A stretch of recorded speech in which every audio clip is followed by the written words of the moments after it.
मुख्यमंत्री डॉक्टर मोहन यादव ने नक्सलवादियों से संघर्ष करते हुए शहीद हुए इंस्पेक्टर आशीष शर्मा की शहादत पर दुख व्यक्त न करने के लिए दिग्विजय सिंह को आड़े हाथों लिया है। मुख्यमंत्री डॉक्टर यादव ने कहा कि आशीष शर्मा की शहादत पर दुख व्यक्त करने उनके परिवार के लिए 2 शब्द संवेदना के कहने पर स्थान पर ऐसे हल्के बयान देना लज्जाजनक है। मुख्यमंत्री डॉक्टर यादव ने कहा कि प्रधानमंत्री नरेंद्र मोदी के नेतृत्व केंद्रीय गृहमंत्री अमित शाह की कुशल मार्गदर्शन में हमारी फोर्सेस निरंतर नक्सलवाद के विरुद्ध अभियान संचालित कर रही है। कांग्रेस नेताओं के ऐसे अभियान से कष्ट होता है, हमारी फोर्सेस को सफलता भी मिल रही है। ऐसे में दिग्विजय सिंह द्वारा आशीष शर्मा की शहादत पर दुख व्यक्त न करने का शर्मनाक कार्य किया गया है।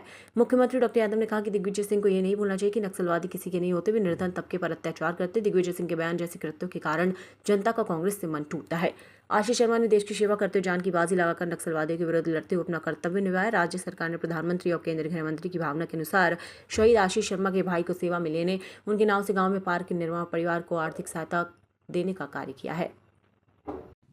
दिग्विजय सिंह जी को चाहिए था कि वो हमारे नरसिंहपुर के सपूत आशीष शर्मा की शहादत पर उनके परिवार वालों के लिए 2 शब्द संवेदना के बोलते।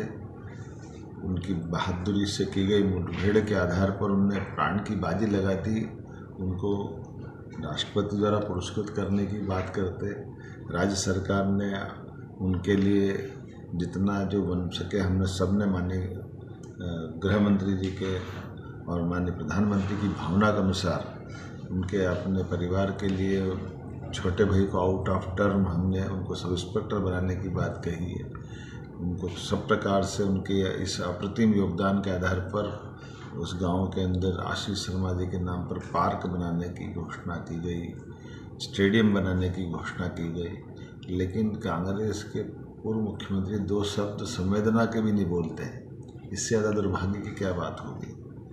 किसी परिवार के बच्चे की देश और प्रदेश की सेवा करते हुए अपनी प्राण की बाजी लगा करके नक्सलवादियों के खिलाफ अपना इतना बड़ा योगदान देना, और कांग्रेस के लोग खास करके दिग्विजय सिंह जी जैसे लोग उसके संबंध में 2 शब्द संवेदना के नहीं बोलते हैं, ये बहुत दुर्भाग्य की बात है।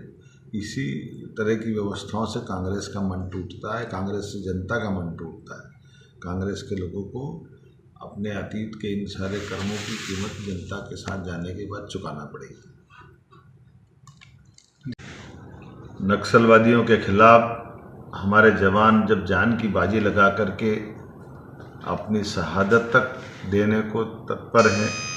कल ही बीते दिन आशीष शर्मा जी, जिनको राष्ट्रपति पुरस्कार भी मिले थे और उनका आउट ऑफ प्रमोशन भी हुआ, लेकिन ऐसे मौके पे जब देश भर से हमारे माननीय प्रधानमंत्री श्रीमान नरेंद्र मोदी जी के नेतृत्व में माननीय गृह मंत्री अमित शाह जी के कुशल मार्गदर्शन में नक्सलवादियों के खिलाफ निर्णायक जंग चल रही है और हमारी फोर्स लगातार सफलता प्राप्त कर रही है। ऐसे में कांग्रेस और कांग्रेस के नेताओं को हमेशा की तरह ये सारी बातों से जो कष्ट होता है, बड़ा दुर्भाग्य का विषय है।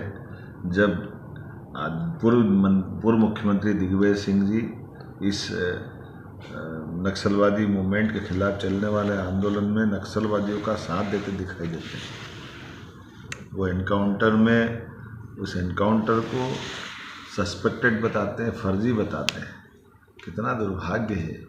यद्यपि उनके ही कांग्रेस के कई नेताओं को नक्सलवादियों ने पूर्व में मारा भी है, और लाल सलाम को आखिरी सलाम के इस अभियान में मैं मान के चलता हूँ वो वरिष्ठ नेता है।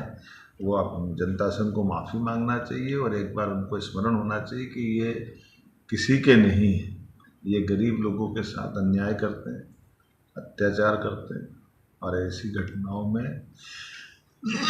जब फोर्स निर्णायक लड़ाई में लगा है, ऐसे में एक राज्य के पूर्व मुख्यमंत्री का ऐसा बोलना, दिग्विजय सिंह का बोलना, ये बहुत दुर्भाग्यपूर्ण है। उनको माफ़ी मांगना चाहिए। कट अभी बात करें।